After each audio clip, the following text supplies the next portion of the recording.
ты, может, что-нибудь подгонишь нашим зрителям? Я принес, у меня есть. Самый залайканный комментарий, наверное, получит эти часы. Но нет точного прям года, когда появились часы на Руси. Ну, то есть вот у Паши G-Shock, да? Это лоховские, да, забегая наперед. У нас как будто бы сказали, что вы чего, розовые часы советскому гражданину? Ну, глупость какая-то. Лев Толстой носил Patek Philippe. Про российские часы, я думаю, там 80% нашей аудитории скажет, чё? Электроника любая может выйти из строя, механика нет. То есть они даже не знали, что у них Путин купил часы или как? Я еще не рассказывал об этом даже у себя, да. Ну, у нас Мы эксклюзив. Эксклюзивчик, да. Нас так не качай, мы перебиваемся за одну секунду. Это первый подкаст, где переобулись 3 раза за 30 секунд. За 3 секунды 3 раза переобулись.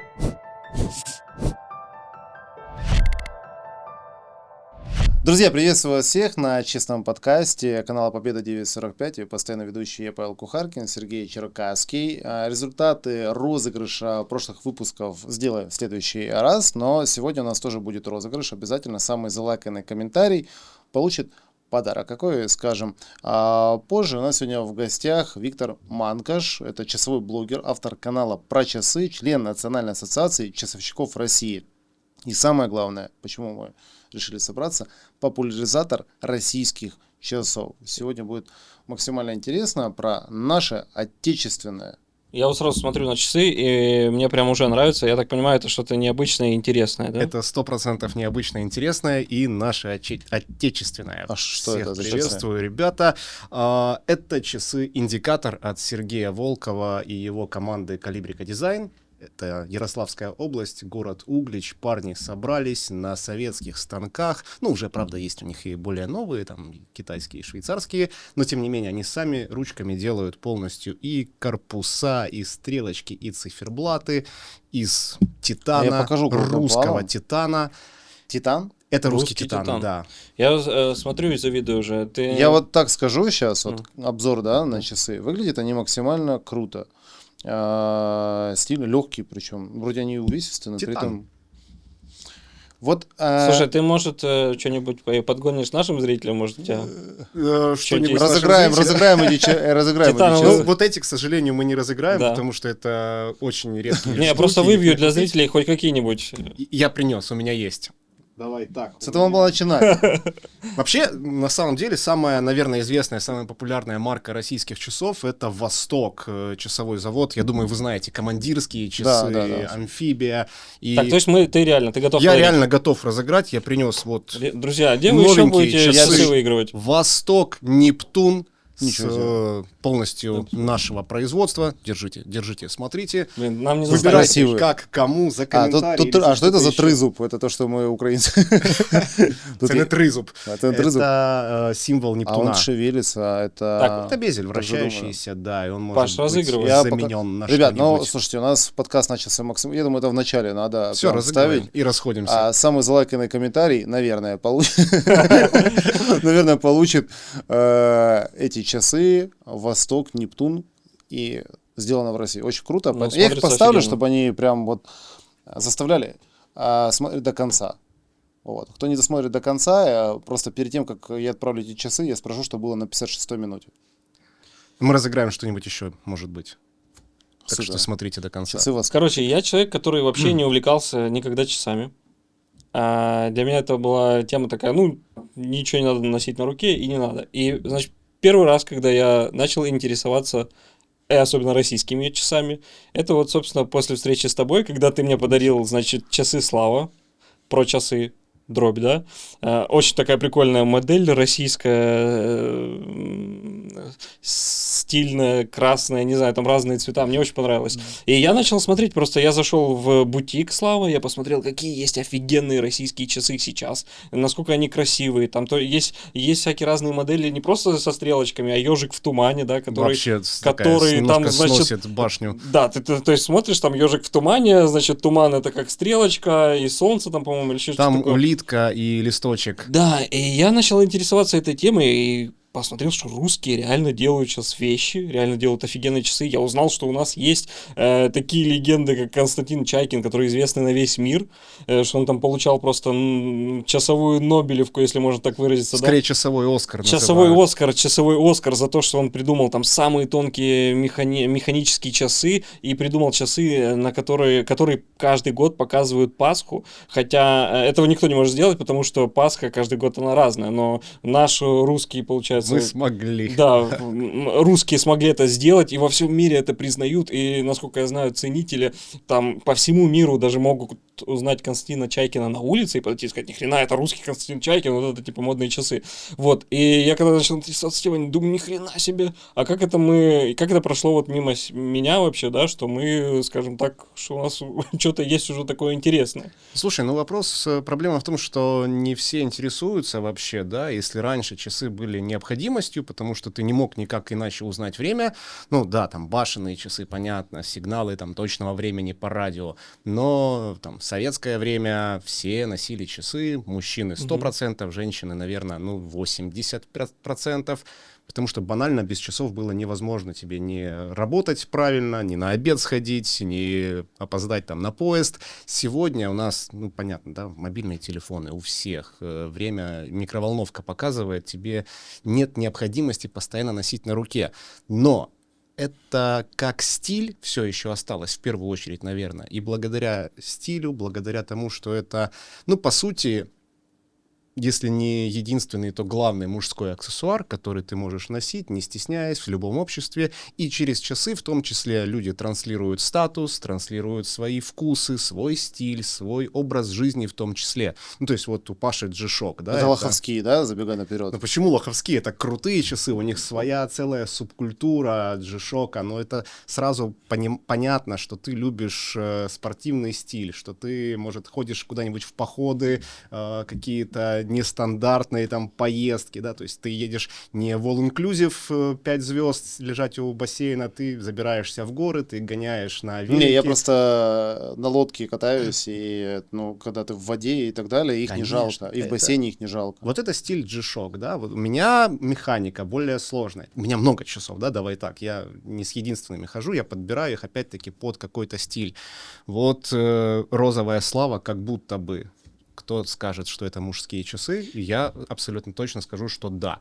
Изначально вот эта модель, когда, да, это моя коллаборация с брендом Слава, я нашел у них в архивах модель, очень похожую на эту, именно в таком светло-розовом советская такая, цвете. Классическая. 70-е годы это итальянцы заказали на Славе часы для своего рынка, и у нас как будто бы сказали, что вы чего, розовые часы советскому гражданину, глупость какая-то. Итальянцы раскупили вмиг вообще все, носили, радовались. Конечно, некоторые экземпляры к нам потом приехали. Это какой год итальянцы раскупили? 70-е. Наши часы продавались по всему миру. Мы сейчас вот перейдем к истории. Я просто хочу вот к зрителям тоже обратиться, что это подкаст не про часы, а вообще про историю в том числе, потому что я когда начал копаться в этой теме, я охренел, сколько всего интересного, там, от того, какие часы носил там Толстой, Сталин, Путин и так далее, да, там от Толстого до Путина, короче. И сколько вообще интересных фактов. Например, я, оказывается, узнал, что у нас на Руси считали время по-другому, не так, как в Европе. У нас была отдельная какая-то, значит, система. Есть и хочется, мнение, да, хочется начать немножко вот об истории. Как мы, значит... Как мы в лаптях как появились вот это сделали. часы на Руси. Да, как они у нас появились, и как мы дошли, значит. То есть это был первый петух, который в 5 утра такой, кукареку, и все, ого. Вообще, да, петух, конечно, самая главная штука. Изначально, нет точного прям года, когда появились часы на Руси. Понятно, есть в официальных летописях, когда Лазарь Сербский приехал, установил куранты на Спасской башне. Там 1400, сейчас могу соврать, не буду придумывать какой год. 15 век. Да. Но, действительно, вот ты правильно говоришь, если наши гости, наши зрители, точнее, бывали или планируют посетить Владимирскую область, совсем недалеко от Москвы, есть Александровская Слобода, когда-то там была резиденция Ивана Грозного, когда он там из Москвы выезжал, и в этом соборе, в храме, на колокольне висели часы, которые сохранились в этом музее Ивана Грозного, и там циферблат на 17 делений. То есть не на 12, не на 24, а на 17, что довольно странно в нашем понимании. Плюс там есть и цифры, как мы их сейчас называем, арабские, которые используем, и буквы старославянского алфавита. То есть буквами в том числе определялось время, и скорее буквы больше использовались вместо цифр на Руси в те времена. Что интересно, у них нет стрелок, а есть одна стрелка вверху в позиции 12 часов, ну точнее не стрелка, а указатель в виде солнца, который лучом показывает на нужную отметку на этом диске, и вращается сам диск. То есть если сегодня у нас неподвижный циферблат, по нему идет стрелка, то в то время циферблат, по сути, вращался, и солнце указывало на... Это при Иване Грозном, да? Это во времена Ивана и Грозного, они сейчас до сих пор сохранились, вероятнее, можно раньше. посмотреть, да? Там реконструировали, отреставрировали циферблат, он, естественно, новодельный, по сути, да, но по каким-то кусочкам там восстановили. И остались несколько элементов механизма, то есть какие-то там колеса, гири, то есть это можно еще прийти, потрогать, посмотреть. А почему 17 часов? 17 делений, да, почему? Вот на самом деле есть там несколько версий, плюс-минус, которой придерживается большинство, что было 17 дневных часов и, соответственно, 7 ночных. Итого это получается 24 часа, как и во всем мире. Но при этом у нас в день летнего солнцестояния именно 17 часов светового дня, да, и как будто бы был специально обученный человек-часовщик, который с рассветом выставлял на единицу, то есть начинается новый день, у нас пошел первый час, и потом, когда солнце садилось, то есть 17-й час, он переводил первый час ночи. На первый час ночи, да. Как будто бы, ну, можно притянуть, да, зимой наоборот, да, зимой 17 ночных часов. Но мне кажется, вот исключительно мое мнение, что, наверное, вот человек на башне, вращающий диск, глядя на то, как встает солнце, не совсем точно. Не совсем, ну, вообще не точно. А если он снег идет, солнца нет, да, банально туман какой-нибудь, облачность, и все, и ты не видишь. То есть мне кажется, что была система гораздо более сложная. Возможно, мы даже не понимаем, как они правильно исчисляли время в то время. И, наверное, может быть, час был, да, не как мы привыкли, не тот отрезок времени, который мы привыкли сейчас, не секунды, не минуты, а какие-нибудь миги, какие-нибудь еще. Ну, есть же аршин, локоть, да, это совсем другая мера длины, веса. Почему по времени мы считаем, что там тоже было в часах и минутах, я вот сомневаюсь. Мне кажется, была гораздо более сложная система, но какая, мы, к сожалению, точно не знаем. А в какой момент наше время исчисления сравнялось, ну, со стандартным, ну, назовем его европейским, в общем, да. Мировым? Это при Петре Первом? Петр Первый, конечно. Все реформы... Поехал в Европу. Съездил, посмотрел. Мужик, который диск не выставляет вовремя, вовремя постоянно, из-за него все проблемы. Сколько раз уже их на кол сажали, да, ничего не помогает. Но при Петре полностью поменялось, и, соответственно, стали классические, как мы сейчас представляем, там, на 12 часов циферблаты, классическое время исчисления. Там есть разные легенды о том, что эти часы снимали, сбрасывали, специально уничтожали, но, по сути, нет подтверждающих каких-то фактов, документов, ничего не сохранилось. Просто раз, и мы перешли на... вот такие, которые сегодня часы. На Спасской башне Кремля, кстати, тоже были вот те самые старославянские, да, условно говоря, часы Ивана Грозного. И есть в архивных гравюрах Спасской башни Московского Кремля изображение именно вот с теми часами. Причем они находятся чуть ниже, чем сейчас куранты. И если посмотреть на Спасскую башню, там как раз пустое место под большой циферблат. И там сейчас ничего, просто кирпичная кладка как будто бы. А сверху были часы «Зодиак», ну, то есть показывали знак зодиака. И вот вместо них, по сути, вмонтировали современные куранты, они даже как будто бы немножко там торчат и, ну, слегка лишними кажутся. То есть если сравнить две гравюры, можно найти, будет захотелось пойти посмотреть на Кремль. Это в этом-то и проблема, что многие вещи воспринимаем обыденно. Мне недавно сказали, ну, года 3 или 4 назад, а ты видел, сколько в Москве установлено стационарных циферблатов, часов? Там, да, на остановках, в Москве на столбах. Вот эти круглые да, обращал я внимание, такой, очень нет. прикольно, да. А потом просто ты не можешь от этого избавиться, они везде.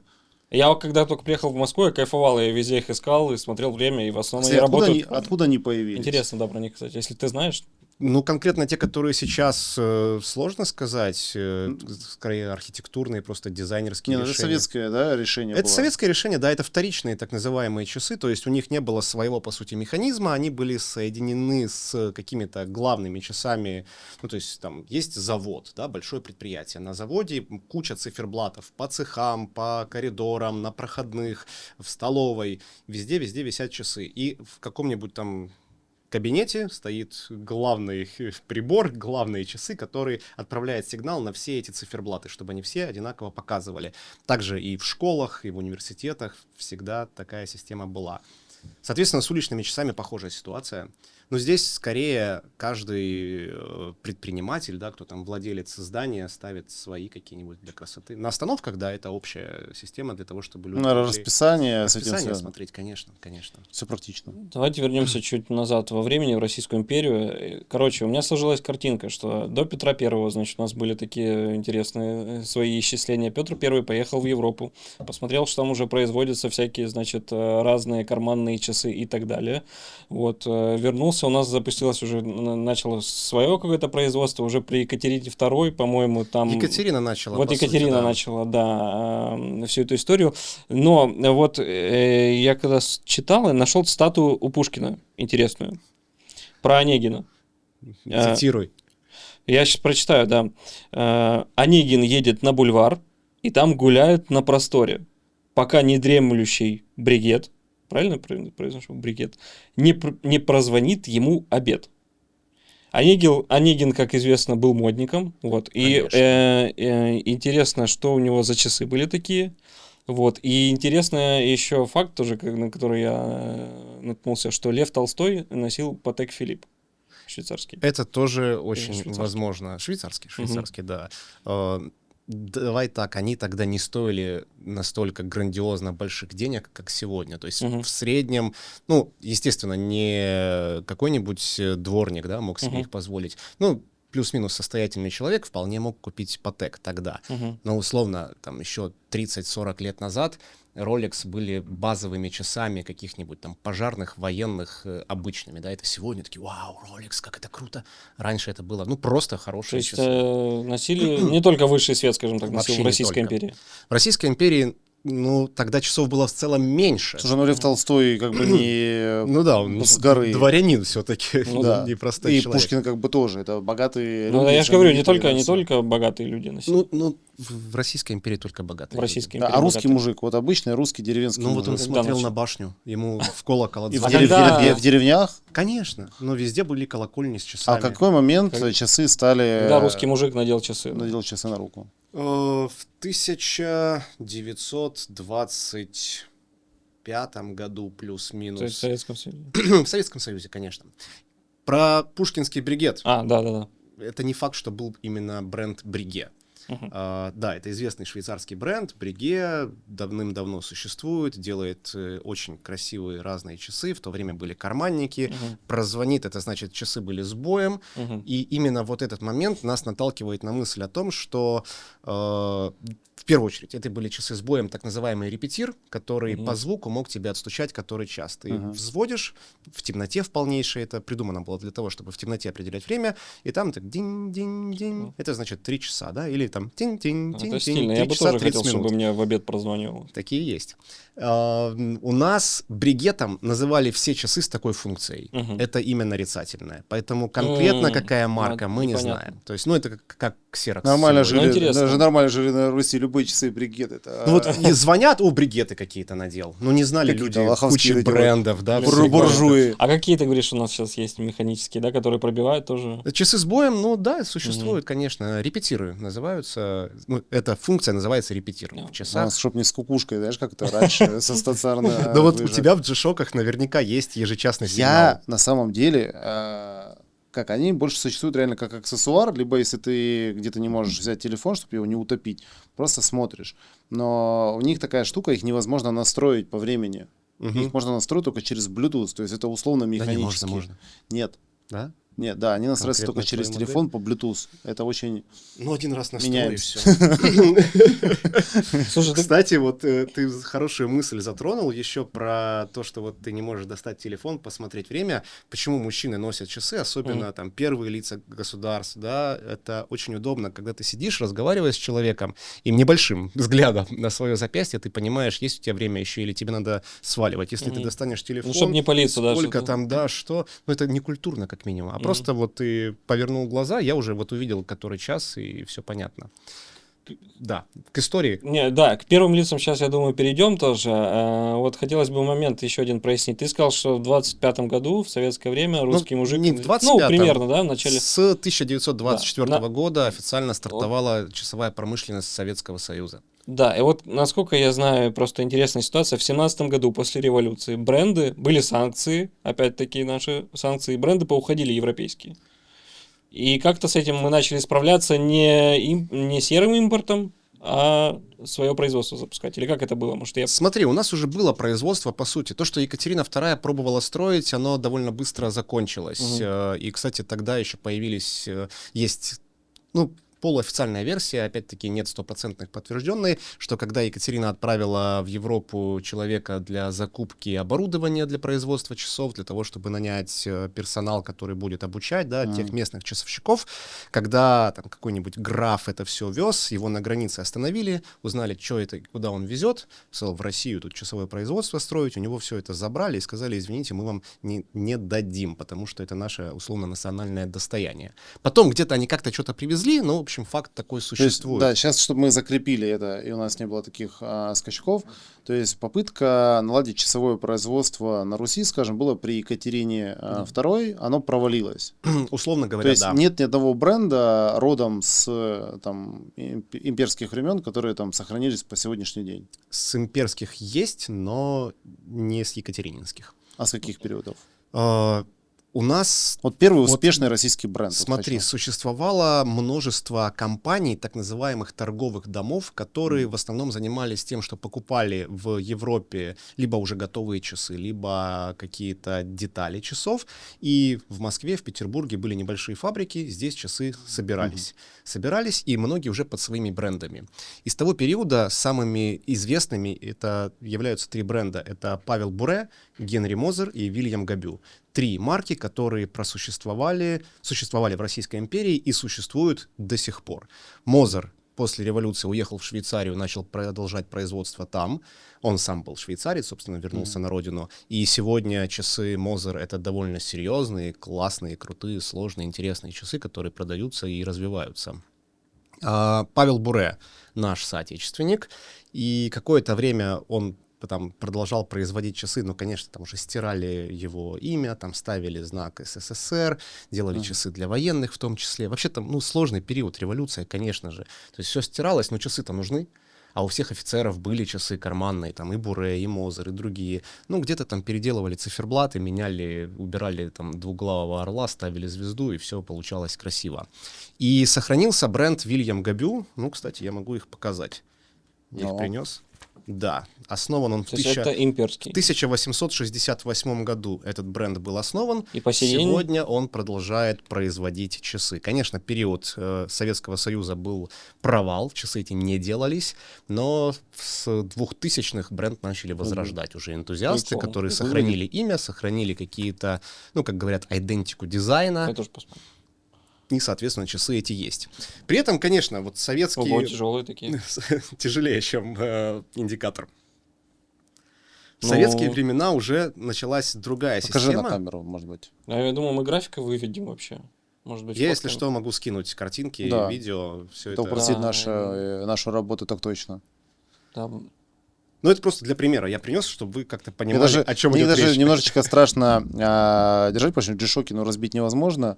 Какие-то там часы разбил, да и фиг с ними, пошел новые взял. А эти, ну, выглядят и солидно. И я думаю, это даже дорогая история. Ну, 185 тысяч рублей они стоят всего. Я просто Блин, к чему? дай еще раз подержать, ладно. Я к чему? Я просто вот в один момент решил Ничего себе. Это поддерживать. мои личные, так что не А, переживай. твои? Офигеть. Сейчас небольшое отступление, просто тоже для понимания наших 185 тысяч зрителей. рублев. Я в свое время принял для себя решение поддерживать вот наши отечественные бренды, где это возможно. круто. И я такой думаю, блин, а возьму-ка я себе наши российские часы.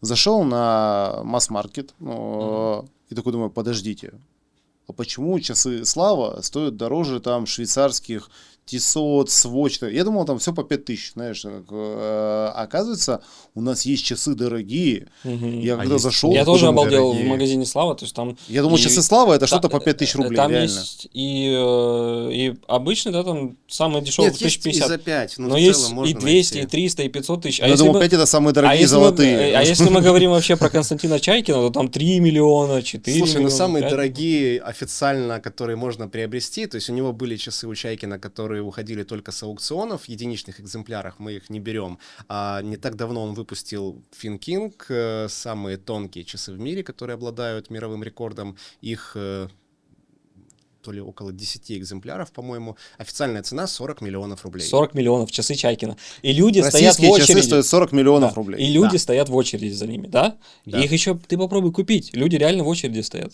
И с тем, вот я смотрел Стаса Асафьева, блогер, он себе покупал часы Чайкина, он рассказывал, что это для него была такая история сложная достаточно, то есть он там через тоже в очереди Да постоял. нет, ну короче. можно, но там есть лимитки, есть серийные. Ну, лимитки вот серийные недавно появились, а вот эти вот... серийные недавно. Мгм. А лимитки, вот я, насколько понимаю, за ними в очереди Конечно, люди выстраиваются. коллекционеры по всему миру пытаются их купить. Продолжая вопрос тогда Паши, ты как оцениваешь, они стоят своих денег, вот российские часы? Я Потому считаю, что да. Я просто тоже посмотрел, посравнивал, и вот Слава, допустим, которые ты мне подарил, они стоят 80 тысяч, по-моему, что-то. 88 официальный ритейл, 88 тысяч рублей. Я как бы офигел сначала, когда мне Витя написал, говорит, я тебе часы подарю. А ты дал хоть 100 рублей? Нельзя часы дарить. Кстати, с подписчика 100 рублей потом нам на А счет. в чем прикол? Витя подписан на мой блог отдельный «Кто шо». Он мне написал, говорит, я тебе подарю часы. Я, естественно, посмотрел на их стоимость, охренел немножечко. И когда я пришел в магазин, посмотрел на них, посмотрел на качество, на то, как они сделаны, на то, какие они красивые, и сравнивал, в принципе, с другими, даже с какими-нибудь японскими часами. Саеко, да, самый знаменитый? Да, Самые, да, популярные. А я в этот момент подумал, а нахрен мне японские, в принципе, если российские настолько стильные И делают вопрос, уже? а хуже ли они? Вот, и вот это вопрос тебе уже, расскажи. Да. Конечно же, нет. Ну, где-то в чем-то мы разные. Нельзя сравнивать лоб в лоб, да, это довольно сложно. Нет, смотри, можно сравнить, наверное, извините, там, АвтоВАЗ и Мерседес, да? Тут понятно, что сравнить Ну, так невозможно. ценники и разные в том числе. Да, но не скажи, Ну, можно сравнить АвтоВАЗ, Аурусы подожди, какой-нибудь. АвтоВАЗ уже там ценник такой, что, в принципе... Я знаю, да. Да, вот, а часы, как мне показалось, на обывательский вкус, как будто бы российский вообще ничем не хуже. Да, а где-то даже и лучше. Мгм. Мне кажется, что многие российские часы, ну, смотри, есть... Нельзя всех подставить под одну вот гребенку, один уровень. Ну Просто давай сказать, какой-то класс возьмем, не знаю, как-то... Я вот бы разделил сопоставим. вообще в целом российские часы на условно там 3 категории. То есть есть такие, как Чайкин, Индикатор, вот Сергей Волков, да, Ну, понятно, Антон это какие-то Суханов, Нестеренко. космос вообще. Это те, кто создают прям сами, штучно, мало, небольшие производства, которые делают сложные вещи, интересные и сами руками. Есть более массовые бренды, которые... наследие советского часового дела. Слава, Ракета, Штурманский, Полет, Восток. Это такой средний сегмент, довольно в больших количествах выпускаются. И есть сегодня третье направление. Можно сказать, что это микробренды. Есть такое понятие в целом в часовом мире, да и не только в часовом, наверное, которые рисуют свои дизайны. Какие-нибудь ребята собрались там вдвоем, втроем или вообще в одного. Кто-то дизайн нарисовал, приехал в Китай, на производстве все заказал, ему либо там собрали, либо здесь он приехал, собрал где-нибудь в мастерской и продает свои часы. Они обычно дешевле стоят и выделяются своим дизайном. При этом, полностью сделаны в Китае. Как много-много что у нас сегодня. Но зато со своим дизайном, зато со своей идеей. И вот эти 3 категории, они и между собой их сложно сравнивать. И, конечно, их надо сравнивать с прямыми конкурентами. Ну, то есть, да, Славу можно Мгм. сравнивать там с Ориентом, например, японским, Мгм. или с швейцарским Tissot, да, но это хотя бы вот что-то попадающее плюс-минус, По цене они будут плюс-минус, я так понимаю, да? ну, условно Хорошо, а говоря, что да. можно сравнить с условным Rolex? Ну, Rolex, то есть Но у нас есть все один мечтают бренд. Rolex. У нас Киркоров пел про Rolex. Там каждый рэпер... Киркоров однажды купил паленый Rolex как раз в прошлом году, Слушай, мне кажется- 9 мая, да, Ага. как Да. тема вашего подкаста, да, 9:45. В А, прошлом Киркоров. году Киркоров рассказывал, Rolex сделал часы с символом победы, а там, И соответственно... передал вот этой женщине, которая на Садовом кольце предлагала фары протереть Роликсы, да? Ну, он так об этом рассказывал эпично. Rolex, конечно, А, да, таких это был часов палёный не в делал. итоге. Ну, как паленый, условно паленый. То есть Rolex, конечно, официально будет считать, что это подделка. Есть просто ребята, которые делают кастомизацию часов. То есть ты приносишь, говоришь, я хочу вот на этом циферблате вот такую там гравировку. У нас такое делают, как Кавьер с айфонами, Да, со да, да, всеми да, да. остальными Так, подожди, у вещами. нас есть Аналог Rolex. Вот смотрите, у нас есть свой бренд «Ракета», который всегда говорит, что мы русский Советский. Rolex. Но это сложно, конечно, назвать Ролексом. В какой-то степени да, но по сути, наверное, пока у нас Ролекса нет. И проблема опять-таки в чем? Швейцарская часовая промышленность существует там с далеких времен, и Швейцария, как вы знаете, она всегда там сторонилась войн каких-то, конфликтов, делали часы там и тем, и тем, и тем, и тем, и там во времена Второй мировой войны носили и немцы А Гитлер в швейцарские, каких часах ходил? в швейцарских. А бренд? Будем называть. Ну, да, почему бы и нет? Мы за правду. Сейчас я вспомню, как же они назывались, часы конкретно Адольфа. Ха-ха-ха-ха. Блин, забыл. Ну и ладно тогда. Жежели Культер он носил. Да, как Да? будто бы да. Они где-то всплывали на аукционе не так давно. Прям его? Прям его. Мне просто интересно, кто это... Да Да, немцы- да, да. Слушай, я- Подожди, я загуглил, да, ты прав. Жили Культер, Я да. не могу прочитать, даже Жили Культер, да, даже что-то такое. То есть да. немцы Это часы, носили которые ш- переворачиваются. А. Циферблат можно раз перевернуть, и там на задней крышке был герб его любимый. Прикол. Вот. Понятно. Я в прошлом году осенью ездил на выставку часов в Дубай, и Ну-ка, там ну. было множество разных компаний, да-да-да, это они. Этот герб. И, соответственно, там был бренд Laco, немецкий бренд. Они делали часы для пилотов, для летчиков. И у них на витрине было много современных часов, и одни винтажные, такие здоровые часы немецкого летчика, вот конкретно. И я подошел, говорю, это оригинальные? Он говорит, да, типа оригинальные. Я говорю, это примерно там конец 30-х, 40-е. Он говорит, да-да-да, в это время делали. Я говорю, летали в них? Да, летали. Я говорю, у нас в России тоже таких много трофейных. Он такой немножко взгрустнул. Вот, но Не, ну, и правильно. фирма продолжает жить, конечно же. И швейцарцы делали часы всем, а мы пережили несколько революций, у нас были грандиозные изменения экономические, политические, развал за развалом часовой промышленности, и, конечно, в этом плане мы отстали очень сильно. Мы хорошо начинали несколько раз и хорошо У нас несколько всегда раз так, проваливались. начать погубить то же самое и в авиации, и в других вещах. Ну, я не знаю, насколько это сложный вопрос или нет, а вот, ну, условно, какие часы были там у Александра Третьего, Николая Второго, они носили наши бренды или тоже Нет, швейцарские? конечно, нет. У нас были свои бренды. Например, были часы Бронниковых. Это часы полностью сделаны из дерева, карманные часы. Там помимо пружины и осей все было сделано из дерева. Их носил Александр II, по-моему. Он их, точнее, купил, они у него были. Сегодня в музее можно посмотреть эту модель. А советские вожди, ну там Сталин... Слушай, у Сталина были часы Patek Philippe, которые было таких 4 штуки в мире. Они были созданы швейцарцами для лидеров стран-победителей. То есть у него, у Де-Голля, у Рузвельта. Вот Ну да, 4 потому что он штуки. сам бы точно не пошел покупать. Это Ну, им не тот дарили, человек. вождям Да. дарили часы. То есть и Брежнев носил, У и них, ракету, конечно же, и Ланжин, и Патек, это все было. То есть первые лица государств, но чаще всего, и это нормально, носят дорогие предметы, дорогие вещи. Мне кажется, это А хорошо. сейчас будет сложный вопрос. Но я понимаю, что, может быть, там для императора наши там мастера не доделывали там по его Ну, каким-то... делали, но у него, опять-таки, их Ну, было много. Да, Нет, там просто коллекция считалось, была, да, да. Конечно. Но вот то, что последнее. Все заметили, что у Владимира Путина тоже поменялись часы. И сейчас это российский бренд, кажется, петербургская императорская фабрика. петербургская фабрика, да. Насколько это старый бренд, насколько это престижный бренд. Ну смотри, бренд, по сути, создан с нуля.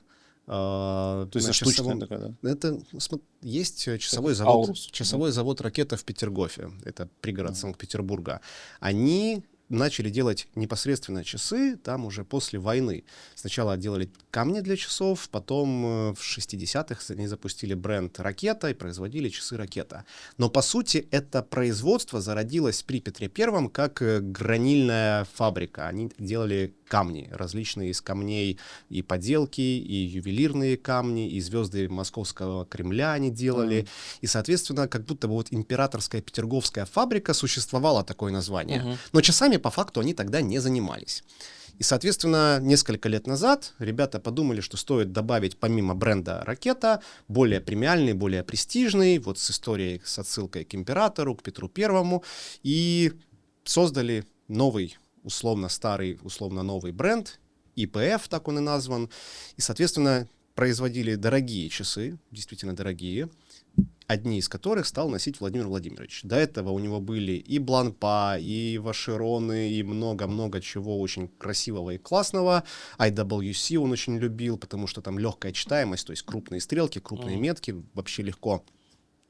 И 22 февраля на признании республик ЛДНР Владимир Владимирович надел часы ИПФ, впервые их засветив на камеру, и тогда все начали такие, я помню, я смотрел. Там двуглавый орел, да? Да. Тогда уже было тем, кто понимает, я сейчас пишу- стало понятно, время поменялось. Я пишу к Савье, вот мой друг, который работает на этой фабрике. Я говорю, это ваши? Он такой, наши. Я говорю, что, рассказываем? Он говорит, подожди, мы пока в панике не понимаем, что делать. То есть для них это тоже был большой сюрприз. На самом деле там от Путина приехали еще там за несколько лет до этого, приехали, купили 3 штуки и пропали. То есть носят. То есть они даже не знали, что у них Путин купил часы или как? Знаешь, Кто-то из администрации Кто-то президента просто, приехал типа- и купил. Но Ага. я думаю, что, знаешь, что у Путина много чего есть. И часов, естественно, тоже. И есть какие-то люди там, и пиарщики в том числе, и кто-то, кто занимается его имиджем, стилем. Мы сказали, давайте вот такие посмотрим, или такие привозят, показывают. И вот в конкретный день он надел их, и больше в других часах публично он не появлялся, как минимум публично. Возможно, дома вот так у вот него все есть, политологи, все прогнозисты не знали, а те, кто занимается часами, знали. Причем тоже кстати, наперед забегая, как так. можно прогнозировать. Можно следить, как меняются аксессуары у Путина. А есть еще такая традиция, но не связанная с часами. Когда он их снимает? Нет. Это в США перед началом каких-то там военных конфликтов у них резко увеличиваются заказы на пиццу в районе Пентагона и уменьшается спрос на гей-клубы. Вот. Есть еще Мы тема, разные. есть еще тема, что конспирологическая какая-то теория, что когда Путин что-то серьезное говорит, он сначала снимает часы, а потом говорит, и откладывает их в сторонку. Не знаешь, зачем он это делает? Я не знаю, мне интересно бы спросить тоже. Не спрашивал у него. Конспирологи просто разные Слушай, теории ну, выдвигают. возможно, просто мешают, это нормально, ну, как бы неудобно. Возможно, чтобы лучше время видеть.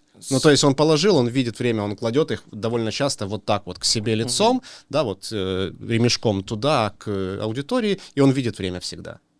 Еще одна тема в этом контексте. Вот всегда в новостях показывают, там, значит, если каких-то коррупционеров и так далее, да, они смотрят, ага, в дорогих часах, то всегда часы это был какой-то признак солидных людей, у Это которых много денег. показать народу, Да, да, потом, смотрите, у него потом, что значит, есть. депутаты немножко, я так понимаю, пронюхали всю эту историю и начали как бы не палиться и одевать часы скромные, например, какой-нибудь Ермак, ходят в джишоках. В твоих, Андрей Ермак. Он же Конкретно в Почему этих, мой? Почему мой? Вот этих вот, которые я у него взял, пока он Да. сидит. И есть еще такая показательная история, дебаты Жириновского, да, да. когда он, значит, сидит со своим оппонентом Брынцаловым, по-моему, или так. Ну, это И- такой был эпичный миллионер, который Да, с президентом миллионером, и хотел. он говорит, смотрите, люди, у меня мои слава на руке. У него, кстати, слава были у Жириновского. Заметь просто, Ну, у опередил Ермака время. джишоки, как у тебя, а у Жириновского слава, как у меня. И он говорит, люди, смотрите, я, значит, Жириновский, у меня 88 тысяч рублев стоит слава, а у него 88 тысяч долларов стоят его часы. Кстати, видишь, цена не поменялась Да, почти. Я, кстати, Хотя обратил тогда внимание- была, это Да. же реформа прошла, это да, другие деньги. И что сейчас, что тогда 88 тысяч рублей стоит слава. А он говорит, у него 88 тысяч долларов. Может, мы выведем синхронно Жириновского, покажем людям. Вот мы 2 претендента. Я нищий. Вот часы, завод «Слава» 80 тысяч рублей всего. Вот часы 80 тысяч долларов. То есть в миллион раз дороже его вещь. Да нет, Почему так произошло? Ну, не 80 тысяч. Не, ну сколько, скажите точно, сколько стоит часы? Давайте перейдем вообще к делу. Нет, как так говорится, это а не дело, к этим. это дело. Мне рассказывали люди, которые работали в то время Что на знаешь? часовом заводе «Слава», как это происходило. Ну, точнее, они не знали, что это произойдет. Приехал Владимир Вольфович к ним на завод, сказал: хочу часы, чтобы большие, чтобы было видно крупно, что на это «Славу» «Слава», приехал. да. Вот сделайте мне 2 штуки, прям вот, и такие недорогие, Это в какие, но большие. какие года были? Ну, 95-й, Ага. Выборы были в 96-м Мгм, году, мгм. вот вся эта предвыборная программа. Ну, это вот незадолго, за несколько месяцев до, собственно, дебатов. Ему начали там предлагать, у нас есть вот такие люксовые. Он говорит: нет, мне нужны прям вот максимально просто, и чтобы сильно было одном понятно, что экземпляре, это да? оно. 2 штуки заказал. Говорит: 2 мне, сделайте 2 экземпляра. Ну и ребята там заморочились, пошли, там собрали что-то. Ему хотели, знаешь, у нас золотые, хотите, Владимир Вольфович? Типа, нет, вот надо так. Ага. Ну, сделали.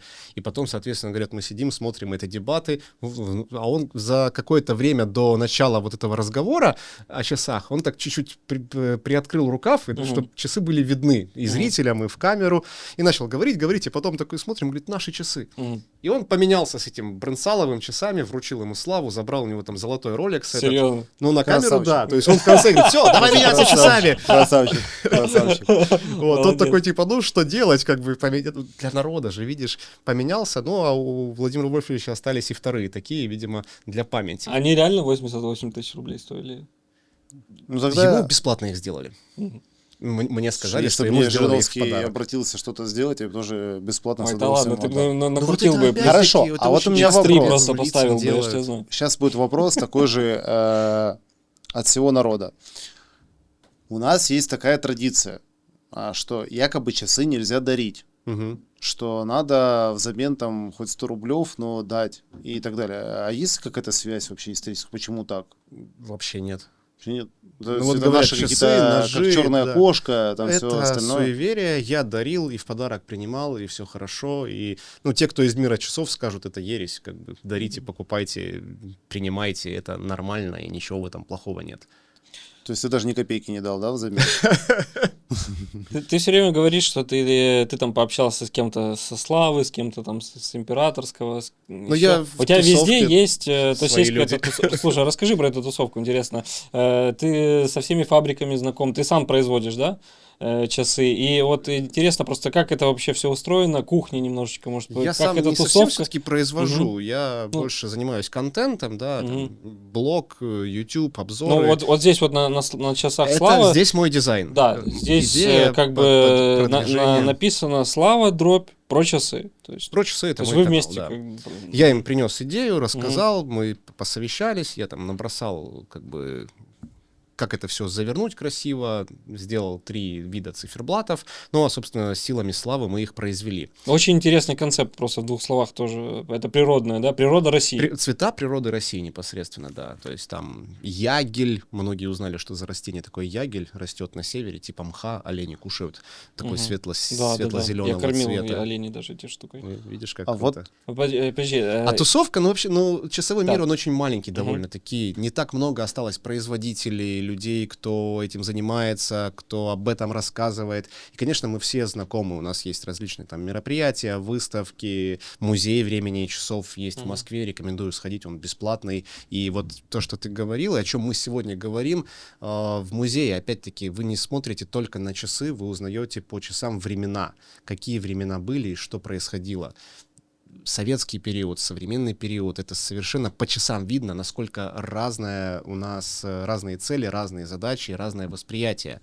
Почему советская часовая промышленность появилась? Была задача обеспечить население доступными часами и надежными. Не было задачи сделать очень красивые часы, очень сложные часы, очень какие-нибудь выиграть международный конкурс.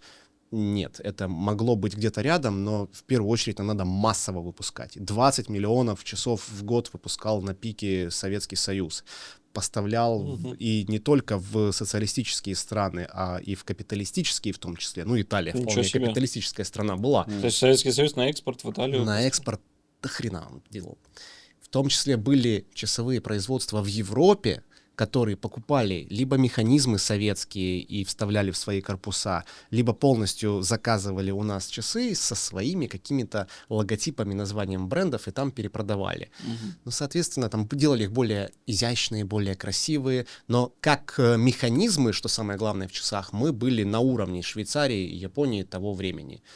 Но, Вот тебе увы. светское качество. А, кстати, насчет этих удивлений, да, то есть оно звучит удивительно, а потом, когда на самом деле начинаешь так задумываться, либо присматриваться, вот что мне бросилось в глаза. Я еще, будучи студентом, проводил экскурсии в музей авиации в Киеве. Мне очень нравилось. Я сам проводил. И в какой-то момент я заметил, а потом уточнил все-таки у нормального экскурсовода, он более детальный. Там стоят самолеты, которые уже 100 лет не летают. И в частности, этого, кажется, Ил-86 стоял. Он давно там неподвижный. Но там были механические часы, которые служили как альтернатива для времени, для пилотов и так далее. Там скорректируемо и все остальное. Самолет не на ходу, ничего не работает, часы идут. И это нормально? Это И я задел такой качества? думаю, советское качество. Потом помню вот тоже период, сейчас это, кстати, доступно только в Porsche, где часы у них так на торпеде. Но наша шестерка, Жигули, все помнят эти часы тоже в приборке. Да, точно.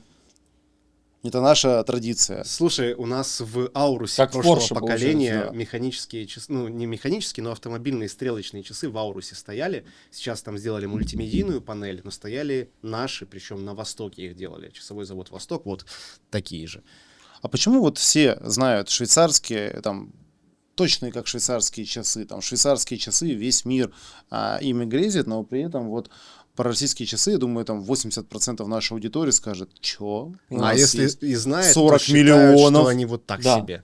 Ну, Ну, как я раньше, 5000 рублей и всё. Я же говорю, априори у меня такое было впечатление. Я никогда не слышал про какие-то российские часы. Но когда я столкнулся, увидел бутики, обалденные, красивые, стильные часы, я прозрел. Типа, как так? Почему никто не в курсе вообще? Почему никто не знает? Проблема в маркетинге и рекламе, потому что когда у нас Вот там благодаря в твоему каналу я 90-е посмотрел, годы- узнал. Ну, хорошо, у меня сразу противовес. Ну. Но советские ж часы в Италии никто не рекламировал, вряд ли приезжали. были в модные. журналах рекламы. Были? Да. Блин, мы мало знаем, на самом деле, про такие штуки. Слушай, у нас вообще в целом у населения было такое понимание, что все заграничное сильно лучше, красивее, Да, ну и сейчас у надежнее. многих. Да, и оно сейчас сохранилось. Я понимаю, 90-е годы это были проблемы с нашим производством, да, там и брак какой-то появлялся, и что-то еще. Но и в целом вот это зародилось. Когда швейцарцы приехали, начали показывать свои рекламные буклеты, рассказывать, смотри, хочешь красивой жизни, вот тебе нужен Rolex обязательно. Ты играешь в гольф, носи Rolex там, или Patek Philippe, или что-то еще. Люди хотели вот так Но он даже жить. звучит как-то. Конечно, все иностранное звучит красиво. Жежели Культер, Ля Жупере, Патек Филипп. Вашерон Констант. Заря, звезда, ракета, полет. Ну, Радиоактивный пепел, ёпта. это все еще Кузькина сохранилось, мать. конечно, но... А мне нравится советские названия «Ракета», «Слава». А «Слава». вот сейчас возрождается это снова. Но сейчас потому что это нормально, потому что, оказывается, если переводить заграничные названия, это либо просто тоже тупо фамилии, Это либо- 90% Да, фамилии. да, да, либо конечно. там яблоко, Ну да, яблоко. плечи, голова, там шампунь, там все остальное. Деревянная палка, да, Хрень, еще да, что-нибудь. полная хрень, да. Вот. Но мы так как, язык типа Короче, не нет воспринимаем. маркетологов у нас грамотно. Да не то, что нет маркетологов. У нас с советского времени не было принято как-то рекламировать, пиарить продукцию. Никто этим не занимался и не было... Ну, зачем, если и так купят, ну, как будто бы, да? Ну, тебе же нужны Партия часы, ты сказала. пойдешь и купишь. Вот выбирай, тебе полет, ракета Подожди, или в слава. советское время это все хорошо было, мы выяснили, что они даже экспортировали в Италию, ты говоришь. Да, и как бы вот эта традиция, что в Швейцарии там на маркетинг закладывали там чуть ли не больше половины бюджета, Мгм. а у нас нет. И потом сегодня ты там общаешься с производителем, говоришь, а вот какой у вас там маркетинговый бюджет? Мгм. Ну, там какой, а что нужно? Ну, нету, не Нету планировали. бюджета, да. Но мы же сделали, вот про нас и так все знают. И в этом проблема. То есть не рассказывают, не развивают. Я стараюсь. Блин, с своей если кто-то стороны, из как наших бы брендов заниматься сделает этим, но 17-часовые часы, я думаю, даже их рекламировать не надо. То есть, Но они бесполезны будут, по сути, почему? сегодня. Ну, вот стрелку зафиксируют, он будет как-то ходить, там, само переводиться. Ну, если пас... сделаем. Не, хотя бы не 17, Слушай, я хотя- делаю проект вот в этом стиле. открыли с одними нашими ребятами, они называются «Мануфактура Ивана Ивановича» в Москве, там небольшой коллектив, тоже ручками, тоже аккуратно, старательно, и как раз вот эту идею мы Что не воплощаем. стрелка двигается, а циферблат двигается. Воплощаем И это в чисто русских будет часах. исконно русская история, Да, правильно я понимаю? да. Хорошо. Они будут на 12 часов, ну, чтобы Ну, понятно, на 12, но главное, чтобы исконно русская вот Но эта мы вот повторим штука вот дизайн очень Слушай, вот это схожий. вот классно. И это реально может завируситься в плане вот там по Ну, блогерам. есть, хорошо, есть похожая история. Это Я тоже, еще не наверное, рассказывал об этом даже у себя, да. Ну, у нас Мы эксклюзив. опережаем. Эксклюзивчик, да. надо выпускать быстрее. А есть тоже, наверное, это наш какой-то эксклюзив или нет, я тоже об этом недавно узнал. Есть, ну, братский наш бренд, белорусский «Луч», О, минский завод. Крутые ребята, луч, вообще Да, красавчики. у них тоже есть крутые коллаборации с Роскосмосом. Причем удивительно, что Роскосмос коллаборации делает не с нашими Не с брендами. ракетой, Нет, есть и с Да, ракетой хорошо, Роскосмоса, да. и со Славой, и с Снимаем много модель. с кем. Да, но есть у Луча прикольная серия «Однострелочник». Я сначала думал... Называется правильно «Однострелочник». Однострелочник. Вот. Я сначала не понял, как они работают. Оказывается, там просто 24 часа как-то разбито, минуту надо отдельно смотреть. Но это что же наше изобретение однострелочное? Ну, Советское? это главное часовое упрощение, да. Обычно есть Для часовое экономии. усложнение, когда там дополнительные функции. Мы сделали упрощение, зачем вам 2 стрелки, если достаточно одной. И в целом достаточно. Это часовая стрелка. То есть ты по ней понимаешь, ну, сейчас между 12 и 1, значит, 12:30, да, приблизительно. Они не супер точные. У них Ну там да, точность зачем тебе плюс-минус точно, да. там 2 минуты в Кто сутки. понял, жизнь тут не торопится. Это часы для расслабленного такого времяпрепровождения, Слушай, прикольная для идея. выходных. Ну, ты ну, Ну, в последнее время- полпятого где-то, они нормально. Не, в последнее время часы, я считаю, стали больше предметом именно аксессуара. Аксессуары, да. Потому что если сейчас спросить у зумера на улице, который час, Слушай, мы снимали очень классный выпуск, решили просто пройтись по Тверской, зумеров да, поспрашивать? по центру города, у молодежи, распечатали фотографии часов с каким-то временем, Ну, показывали, говорили, скажите, который час. они все Они знают. такие пу-пу-пу. А, они по электронным 8 только. Да, они не Да. понимали по стрелочкам вообще. Ну, кто-то С- понимал, но далеко-далеко не все. Тут я знаю, мне и учителя некоторые рассказывали, что вот дети в школах, они как бы не все ориентируются. То есть у них на телефонах они запоминают, и все, они не учили, как по стрелкам ориентироваться. Это раз. Второе, тут, кажется мне, у Rolex могут быть и проблемки, потому что у Подрастающее поколение не сможет. да. Нет, подрастающее поколение зумеров, они, во-первых, не приветствуют ничего роскошного, то есть они антибрендовую такую политику ведут, да, Мгм. то есть и это касается там Шанель, там какой-нибудь условный, да, и так далее. Вот, и здесь, мне кажется, у Rolex тоже придется как-то меняться и подстраиваться. А уже, в принципе, меняются. Вот можно вспомнить коллаборацию там Omega Swatch, когда взяли дизайн культовых швейцарских часов и бахнули их из переработанного пластика за 200 баксов. Эко-повестка, типа. Да, в том числе. И народ покупает. Вот недавно, совсем недавно был релиз с коллаборация Swatch и Ademar Piguet. Это Да. ну, настолько кардинально разные уровни, а получилась пластиковая такая фигнюшка, которая 400 баксов стоит. в так это по Европе. факту карманные часы. Ну, их там можно и в карман, и перекрепить на ремешок какой-то. Я просто недавно увидел, да, эту коллаборацию, это- она меня удивила, я думал, это фейк, а сейчас у меня там товарищ, который занимается привозом всего оттуда, за бугра. И сколько А, они на них сейчас заработают. Да, он на выставил, этом что на следующей хайпе. неделе их можно уже купить в Москве, даже раньше, чем в некоторых странах. Вот. Хотя официально у нас их нет. Ну, есть, это меняется, рынок, они подстраиваются, понятно. но все равно я думаю, что останутся люди, которые хотят нормальные часы, правильные, классические, механические. Это хорошо. Аргумент, почему мне именно русские часы зашли, да, потому что и не интересуют, допустим, японские или швейцарские. Мне концепция русских понравилась как раз-таки тем, что я увидел у тебя в блоге, как раз, что они основаны, у них идея и концепция крутится вокруг России.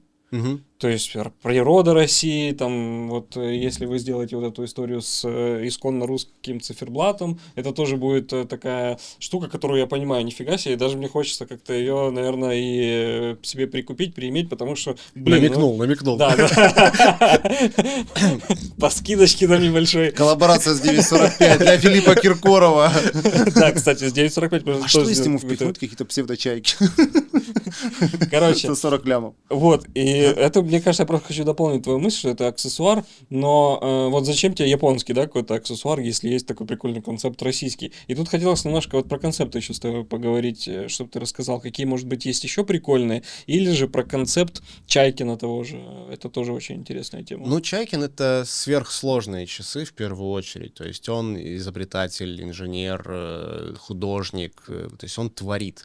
И у него есть отдельно, условно, коллекция, называется Ристмоны. Это вот такие с мордочками, да, Джокер, Миньон, Колобок. То есть там два глаза показывают время. Один глаз часы, другой минуты. И они выглядят не очень, когда ты на них смотришь, тебе кажется, что это какая-то китайская штука за 5 рублей. Мне многие в комментах пишут, когда я делаю видео про подобные его часы, что это детские, да? Да. Сколько стоит? Да. Вы что, это Я кто-то ребенку купит? Да. Да как такое носить? Я вот когда увидел на Асафе, я смотрю, какие-то китайские часы, типа за 15 рублей на Алибаба купил. Он такой говорит, 3 миллиона. Мгм. Вот как так, почему? Потому что это уже имя, Константин Чайкин. Потому Нет, что это- его лучшие часы все-таки, наверное, это другие коллекции, там сложнейшие функции, ну, как ты говорил, да, указатель православной Пасхи. Где ты найдешь такое? Хорошо. Ну, Окей, это Пасха, понятно. Нет, там это, что-то замороченное. Да. Вот, но у меня Со сейчас будет смайликами? максимально обывательский вопрос, который у многих может возникнуть, особенно у зумеров.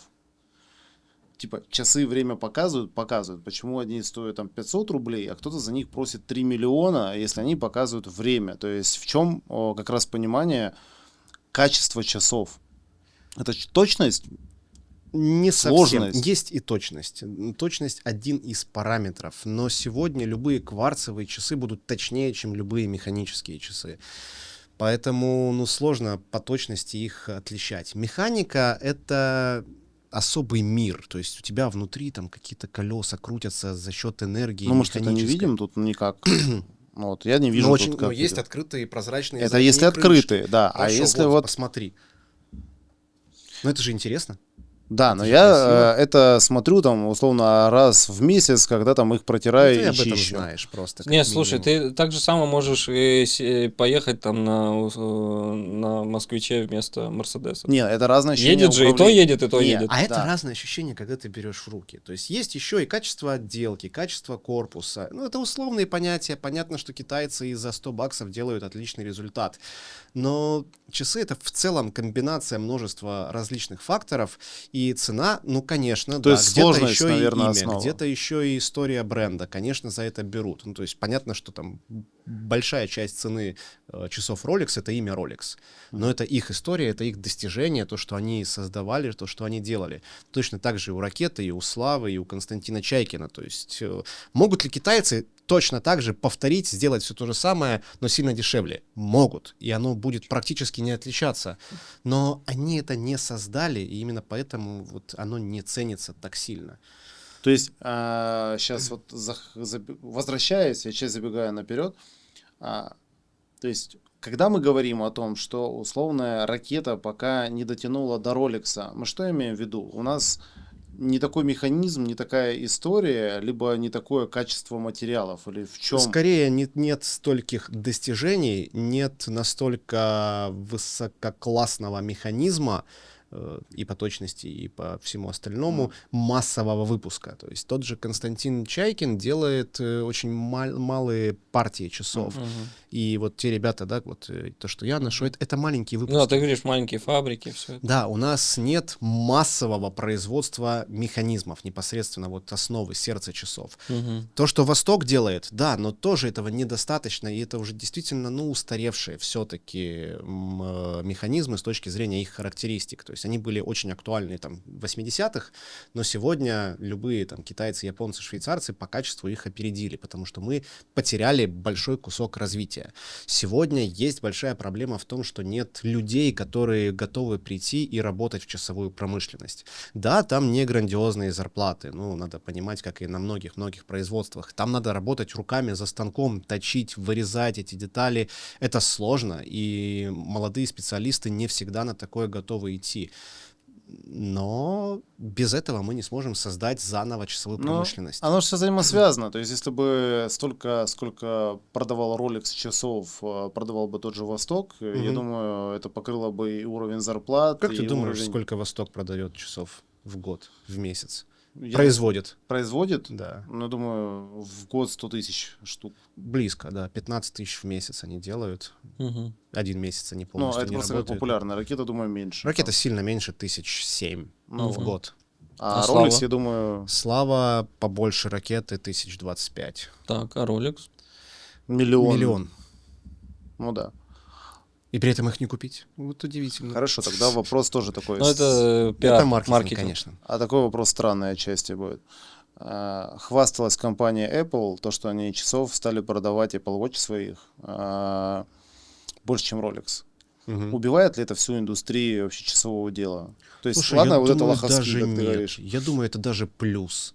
Потому что люди Почему? привыкают что-то носить на руке. Мгм. А потом их задолбывают вот эти делин, пора И поесть, они, пора они поспать, начинают смотреть на пора механические. походить. Да, они такие, ну, часы, да вот же есть часы такие красивые, сложные, интересные. Что в Apple Watch? Ну, экранчик. Мгм.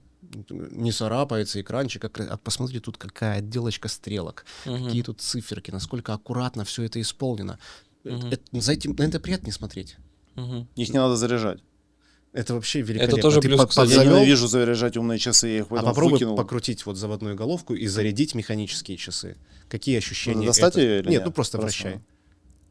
Вот ты сейчас заводишь Блин, это механические часы. какая-то... Звучит красиво даже, я Да. слышу. Ну, это эстетика. Это эстетика. Да, то есть это то, что конечно. непонятно зумерам. Почему надо пить вино? Не потому, что это там накидаться и пойти драться. Это потому, что это эстетика определенная. Вот чем отличается вино от портвейна, да? Ну да, то есть, как я говорил, что я любил слушать Эминема, пока не стал совершеннолетним, и мне не стали доступны там алкогольные напитки. Потом резко я полюбил Лепса. Так и здесь. Ты живешь какими-то штуками, пока не начинаешь привыкать к чему-то красивому, качественному. таким Сложному, вот интересному, механизмам. историческому. Но я вот все-таки не ответил, наверное, на твой вопрос, почему они так отличаются по цене. Да потому что это реально разные вещи. Вот Китай перезапустил часовую промышленность и смог сегодня сделать, потому что ввалили огромные деньги и государство, в первую очередь. У них тоже был кризис производственный, часовой. Когда-то Советский Союз построил Китаю часовую промышленность. Ну, это не новость. Потом они Мгм. перевозродились и сегодня делают больше всех часов в мире, потому что государство сказало, давайте-ка делать, мы должны микромеханику развивать, нам нужны всякие разные механизмы, потому что часы — это же не только прибор для времени, это механика, а механика, она важна и в военном деле, и в любом другом, потому что в любом случае на любых военных штуках, самолетах, поездах, чем угодно, танках. Там стоят механические часы обязательно. Электроника любая может выйти из строя, механика нет. И, соответственно, везде все дублируется. У нас есть в России на Марксистской в Москве часовое производство, как раз бывший первый московский часовой завод «Полет». Там остался цех, который производит морские хронометры. Они по стандарту устанавливаются на каждый военный корабль, произведенный в России. Это прибор точнейшего времени, вот такая большая штука. На каждом военном корабле обязательно механический прибор измерения времени, и он считается эталоном. Соответственно, если вдруг чего, у нас механика. Мы по часам определим, где мы находимся, имея часы и звезды. Ну, логично, да. То есть нам не нужны GPS, навигаторы, ничего. В целом, Говоришь, как говоришь, наш депутат. Нам не нужны Нам GPS. Короче, в центре Москвы нам нужны механические датчики. У нас просто, у знаешь, нас звезд не видно в центре Москвы, поэтому нам нужен я интернет. боюсь, чтобы наши выпуски, не дай бог, не дошли до наших власть имущих, потому что о Не чем так мы не послушай, говорили. да? О, не об нужны, Армении, точно. Да, о часах, о детях. Мы всегда приходим к тому, что нам ничего не нужно. Ни интернет, ни GPS, ни Уже что давно навигатор. придумали до интернета. Механические А часы. как люди раньше жили без интернета?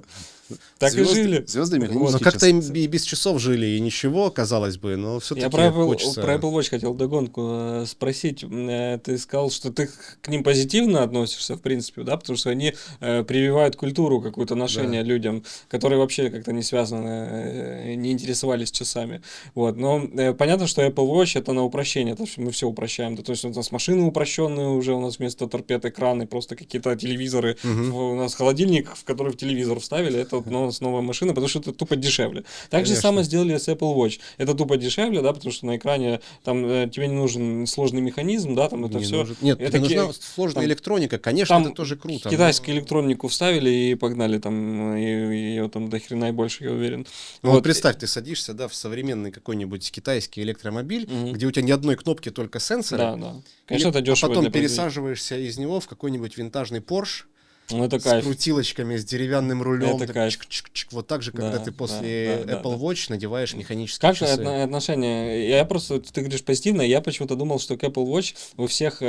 Негатив такой. У всех людей, которые занимаются производством механических часов, отношения, знаешь, как негативно. Я когда пришел в Славу, в бутик, на встречу с тобой, я пришел в Apple Watch и подумал, блин, я, наверное, сейчас оскорбил просто всех людей, которые находятся в этом помещении.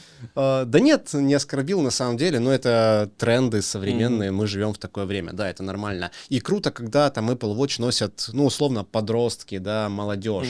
Не круто, когда какой-нибудь серьезный там мужчина, там, 40 плюс лет, в хорошем дорогом костюме, в классных ботинках, в дорогой машине с Apple Watch. Это не круто, это не стильно, это не красиво. То есть Поняли. вот в твой образ Apple Watch подойдет. Сходи сейчас там, приоденься классно. А я ношу периодически, но беру вот когда только играю в футбол.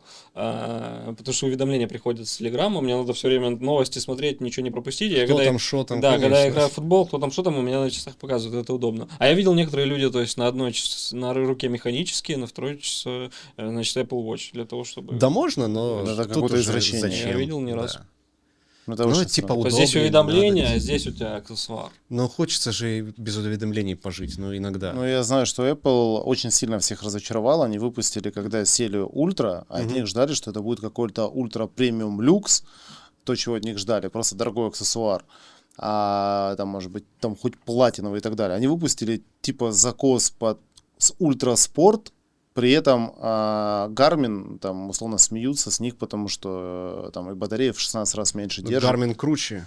Это понятное дело. Но давай так тоже. Я тебе покажу, просто хочу сейчас загуглить один момент. А Как мы раз можем таки графикой вывести. Мозер сделал часы, они скопировали Apple Watch, Мгм. полностью дизайн, у них черный экран, квадратный, но там внутри сложнейшая швейцарская механика и стрелочки. Круто. Еще и секундная стрелка в виде вот этого круга загрузки, знаешь, который бегает, А, крутилочка. Прикол.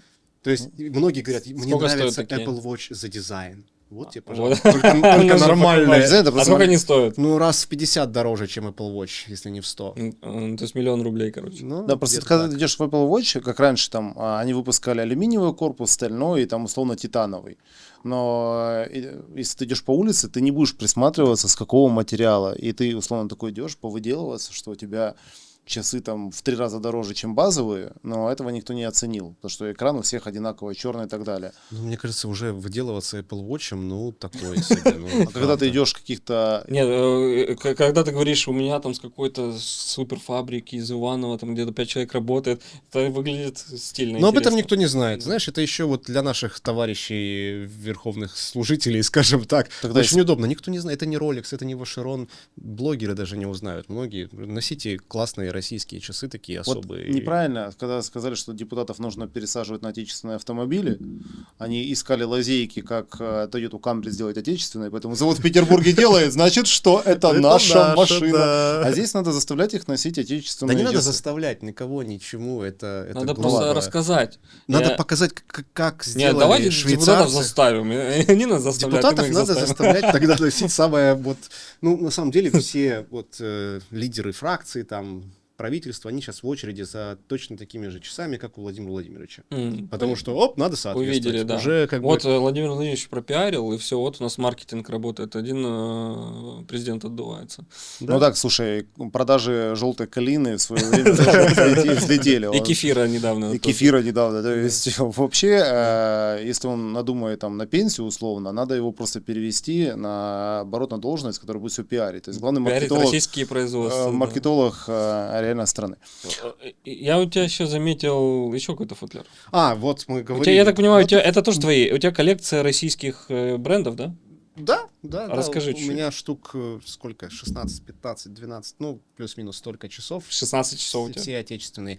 Это «Путник» от Константина Чайкина. О, ни хрена. О, мне нравится название «Путник». Вот оно даже созвучно. Прикольно. Это часы, которые показывают время Я во их всех сфотографирую, часовых поясах России одновременно. Подожди, еще раз. О, нифига себе. Ты видишь время и в Во вс- Калининграде, и в Петропавловске-Камчатском в один Ни момент хрена на себе. одном циферблате. А что мы, Подожди. когда там наш эфир закончим? Убегай! Проект закрывается. Это очень крутой проект. Но причем это кварцевые часы, это Охренеть. доступный Чайкин. Почти сколько стоит? 90 тысяч рублей. Слушай, 90 ну, тысяч рублей, рублей. ну это доступно. 90? 90. Я думал, у Чайкина Но там это начинается от не совсем миллиона. Чайкин. Там нет его А. имени, кроме на задней крышке, что разработано на мануфактуре Константин Чайкин. Это как отдельный бренд. У Чайкина когда-то вышла... А это ты просто так говоришь, у меня Чайкин, типа, У ребят. Чайкина вышла модель «Время России». Вот с таким интересным усложнением, но сложная механика. И решили они Прикол, сделать тут прям для ЕКП. народа, скажем так, попроще.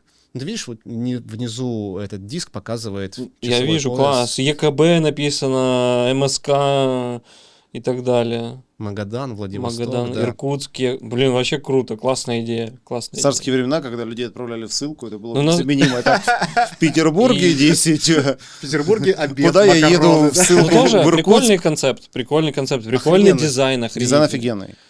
И за 90 тысяч, в принципе, как бы не дешево тоже. Да не дешево, Но не 3 конечно. миллиона. Если бы ты сказал, что это Константин Чайкин 3 миллиона, я бы говорю, ну да, ну. Не, ну это Ну, это Самчай, это Самчай. Ну, невозможно сделать сегодня в России хороший продукт дешевым, потому что нет массовости. Почему, опять-таки, получилось у китайцев? Массовый спрос. Да. Они его сами сделали, да, сами заставили переехать к ним производство. Российские любые часы будут дороже. Мы не сможем продать, ну, сегодня там 1 миллион штук. Ну, никак. Ну, нет столько аудитории, и на западные рынки мы не можем выйти. Хотя выходим, да, и Чайкин, и Суханов, и та же Надо ракета. но- тогда дарить часы. Вот дарите друг другу часы. Раньше был хороший подарок — это книга, а сейчас идеальный подарок, я думаю, часы. И как вот это все суеверие, не обязательно дарить обратно 100 рублей. Часы в России дарили всегда. Это был крутейший подарок, особенно в армии, в честь чего-то, за заслуги. Командиры дарили часы. Мы недавно делали проект с Кириллом Федоровым, ваш коллега, наверное, тоже блогер. Мы отвозили от наших часовых производителей различных в подарок часы парням на передовую. И тоже вот наших Это отечественных круто. брендов, да, и там командиры им вручали. Да, ну, Это потому очень об классно. этом надо везде рассказать. Ну, это же есть советские знаменитые там командирские часы, это очень популярная штука. Блин, надо реально дарить часы. Да, дарите Давай часы. тогда подведем такой итог. Самый вот сейчас крутой мировой бренд часов механических. Вот кто? Куда стоит вот мечтать, ориентироваться? Самый крутой бренд — это все-таки Rolex. Rolex. Это не лучшие часы, но это самый крутой А бренд. лучшие? Бренд. Мгм. Ну, пусть будет Vacheron. Vacheron. Констант. Не Не, знаю. я Ну, просто- это сложно Как сказать. все говорят, что вот надо стремиться, как машину делать, как Rolls-Royce или Mercedes. Да? А в России? А в России, да? Константин Чайкин, Константин Чайкин. конечно. Не, ну, извините, он стоит очень-очень-очень дорого. Тогда Восток. Восток. Тогда Восток. Хорошо. Для таких, чтобы люди могли купить. И в завершение давай тогда тоже, я думаю, блин, мне было дико интересно, Да. и нашим зрителям, я просто хочу специально, чтобы не писали, зовите еще, мы хотим там вопросов накидать и так далее, хорошего по чуть-чуть. А если вот я захочу сделать подарок человеку, ну, там, на любой праздник, на юбилей, условно. Давай в разный бюджет выберем Давай разные часы. Ну, давай до 20 тысяч рублей. Что Восток. Восток. И только, ну, это самое доступное. А какие? Может быть, какая-то амфибия там, Восток или А Восток? Восток Амфибия знают, Восток Амфибия любят. И, кстати, по миру любят. Есть очень популярный часовой блогер западный Тедди Бальдасар, у него там миллионы подписчиков, и он как-то сделал обзор на часы Восток Амфибия. Все там восхищались, типа, механика Мы об этом не собственного знаем. производства. Спасибо американскому блогеру. За 50 баксов. Он, правда, в 22 году удалил этот обзор. Ему там столько накидали в понятно. комментах, что Понятно. нельзя. Пошел. Я И забираю. он его свой- вернул. Вернул. Обратно. Наш слон, красавчик. Вот. Просто Собственно, лучший. До двадцатки это только Восток. И есть очень красивые новые Востоки, их, может быть, не все видят, не все знают, но на официальном сайте лучше посмотрите, они там есть. Красивые, Вот. интересные. Ты Восток нас амфибия. так не качай, мы перебиваемся за одну секунду. Это с Пашей. первый подкаст, где переобулись 3 раза за 30 секунд. Просто за 3 Даже меньше. секунды 3 раза переобулись. Хорошо, до 100 тысяч рублей. Тут разлет очень большой, и надо Может, смотреть. слушай, подожди, может, до до 50. 50, Давай до до 50. 50. До 50 будет сложнее, потому что на самом деле очень мало мы можем туда влезть. Ага. То есть все-таки вот до 20, да, Восток. Ладно, следующий. Вот 50, там, ну, что-то можно из Славы посмотреть, что-то можно из Молнии посмотреть, но это прям штучные. То есть хотя До бы, 100? хотя бы 80 давайте, Хорошо. тогда уже будет Давай. посерьезнее. То есть, До 80. надо смотреть всегда на человека. Кто это, для чего ему часы, как он Девушки, выглядит. вот Да. все женщины мечтали раньше, там, не знаю, какие-то... А девушки прям очень сложно выбрать часы у нас женских. Дарите девушкам Цветы. бриллианты. Цветы. Нормально, что он подарить может? Армянские. Женщине цветы, мужчине Мужчине часы. да. Какие часы подарить мужчине? Давай, до 40 лет. До 40 лет, До 100 молодой тысяч. парень, до 100 тысяч рублей.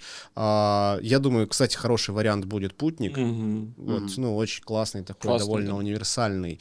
И либо, если механика, ну, ракету не потянем, либо молния, либо слава. Молния, если у него довольно крупная рука, потому что они большие сами по себе. То есть надо, чтобы соответствовало. А так вот слава хороший вариант будет.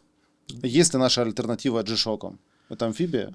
Ну, прям альтернативы G-Shock'ам, наверное, скорее нет. Но по характеру, наверное, амфибия. Хорошо. До 500 тысяч давай еще. 500 000. Это уже для Тут очень можно богатых. уже очень сильно разогнаться, и тогда я... Называй самые лучшие. Два А, варианта, альтернативы. Углич, Сергей Волков, его банда. Мгм. Классные часы, там 400-500 тысяч рублей у них стоимость, но их надо ждать, их не купить. Они только по предзаказу 2-3 года ожидания. Соответственно, минус, То вылетаем. есть ты заказываешь, они начинают производить. Но они не начинают производить, у них очередь, но вот ты заказал, и года через 2-3 они смогут там тебе сделать. Серьезно. Вот, Ты Рашид сколько второй. ждал? Я ждал 4 года, несмотря на все мои, скажем так, У меня блогерские нет столько вещи. времени ждать, в том плане, что я не Я через терпеливый. 4 года забуду вообще, что я часы Ракету хотел. купите, если до 500, но там за 200 можно красивую ракету найти. Я лично от себя порекомендую до 500 точно. Славу я увидел, и мне очень Ёжик. понравилось. Ежик в тумане — это космос. Красивые. Да, Красивые. где вместо стрелки туман. Если есть у тебя условно 1 000 000 рублей, у тебя же здесь разбег идет покупать швейцарские, Мгм. либо Чайкина. в сторону, это тоже будет Чайкин, 1 000 000 рублей. Ну, за миллион ты Чайкина не купишь, к сожалению. 3 миллиона и выше. Самый дешевый 1 950 000, это именно Это Чайкин. серийные вот Но эти. есть коллаборации Чайкина с кем-то. С Луи Эраром, с Беренсом, другими брендами, не нашими. И там 500, 800, миллион, вот так вот можно найти что-то. Вопрос. Чайкин на экспорт работает? Конечно. И его прям знают в мире? Да, и он это выигрывал единственный- конкурсы, да. и его знают в мире, он ездит на выставки. Это единственный российский производитель сейчас, который работает на экспорт? Нет, В основном? не только. Нет, не только. Очень многие работают на экспорт, и до спецоперации очень многие бренды прям классно продавали за границу, и в Европу, и в Азию. Но сегодня, по сути, у нас есть вот Чайкин, есть Антон Суханов. Это бывший сотрудник Чайкина, начальник производства и конструктор. Сегодня у него в Петербурге свое производство. Он сделал невероятные классные часы. Тоже получил золотую руку часовой Оскар. И, ну, следом за Чайкиным, грубо говоря, идет по этому же пути. И какие у него У цены? него, кстати, офигенные вышли часы в прошлом году. Ага. Опять-таки они были ко Дню Победы, как и Ага. называется наш подкаст, ваш подкаст. 945? 9, ну, они Жду подарок. не так назывались, конечно, но они были выпущены в честь победы. Обалденная фишка. Значит, на циферблате вверху есть дополнительная стрелочка, такая круглая, которая показывает время от 41 до 45. То есть весь период войны она идет, и, соответственно, заканчивается победой, да, начинается войной. А внизу вырезан циферблат, там большое поле, на котором отверстие и подписаны города. Что это за города? Там Москва, Берлин, да, все европейские столицы, наши Надеюсь, мы города. фоточку Как мы их выведем. освобождали, Конечно. да? И там сначала у тебя вот начинается 45-й год, грубо говоря, в полночь. Одни сутки проворачивается вот эта стрелка от 41 до 45-го. У тебя в полночь начинает там черный Берлин и потихонечку чернеть, как идет захват до Москвы. Вокруг Ленинграда появляется Красное кольцо, да, то есть время блокады четко показывается. И потом, соответственно, когда мы начинаем освобождать, стрелочка это И это двигается, механика. и сдвигается карта, да, и начинают города краснеть, освобождение Обалдеть. идет, и там Он и за это наши, был- и европейские столицы, и Красный Берлин. И эта Охренеть. механика сделана в России. Да. Нет, не за эти часы он получил Оскар, и он их особо не пиарил в Европе Ага. по понятным причинам. Понятно. И всю Просто партию купили звучит на у нас, Оскар просто. и кто-то один. Звучит на Оскар. Сколько стоят такие часы? Официальной цены не было. Их Это выкупили. бесценные часы. Их выкупили перед парадом Победы в Москве, но это был какой-то особый заказ, и есть Какой-то предположение, особый- что первые часы у первого человека, и, соответственно, были выданы кому-то, подарены, особым гостям. Это А бесценно. фотки есть же? Часов, конечно, да, Мы я их выведем, видел, я крутил, надеюсь. держал. Я- Ты еще Это держал? я их снимал. Я да, хочу это пожелать круто. всем, кто имеет отношение к производству чего-либо классного. У нас есть крутое вино, крутые сыры, крутые бренды одежды, крутые часы. Вот, если вы смотрите нас, работая на УАЗ, буханка, пожалуйста, на станке хотя бы там оснастку смените, и все. Ну, это шутка, безусловно. Спасибо огромное за столь У меня есть интересный подарок эфир. еще. А, еще подарок? Да. Ё-моё, да, да, я- мы поле Кто, чудес подожди, идем. кто досмотрел до конца? Кто досмотрел до завершает? конца? Блин, надо было завершать уже, Паш, забрали бы себе подарок. Да, так камеру Парни, выключай. у меня для вас тоже есть, перестаньте. Короче, серьезно? Все, Нихера нормально, себе. продолжаем. ты мне написал, что у меня крутая кепка. Да. Make Russian Watches Great Again. Это Yes. делает мой друг Константин. У него бренд Морза. И он сделал отсылку к вот этой американской трамповской кепке. Watches Great Но вот Again, на вторая нашем стиле. Make Russian Watches Great Make Again. Russian Watches. Мы это тоже Great- разыграем? Это мы разыгрываем. Да, это мы разыгрываем. Здесь Давай вот тогда эта это второму прикольная комментатору. надпись. Да. Двум Орел и Нет, логотип. кто Кости напишет, Морза.